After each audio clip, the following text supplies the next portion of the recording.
Unaweza kujiuliza tatizo hili ni tatizo gani? Lakini ni hali ambayo kwamba inamtokea mwanadamu, na haya mambo yapo. Kuna attention sensitive, yani umakini kwa mtu ama kwa watu. Unaona umakini hautaki kuondoka kwa mtu ama kwa watu.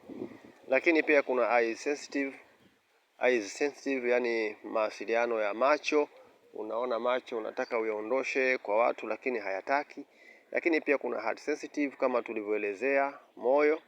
Lakini pia kuna body sensitive, kuna mwili ambao unakuwa unafanya mawasiliano na mtu wa karibu ama watu wa karibu, mawasiliano ambao kwamba anakuwa ni aina ya matatizo kama ya kisaikolojia.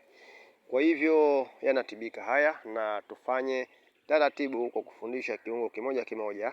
Lakini endelea kufuatilia hii channel na subscribe, unaweza kupata zaidi.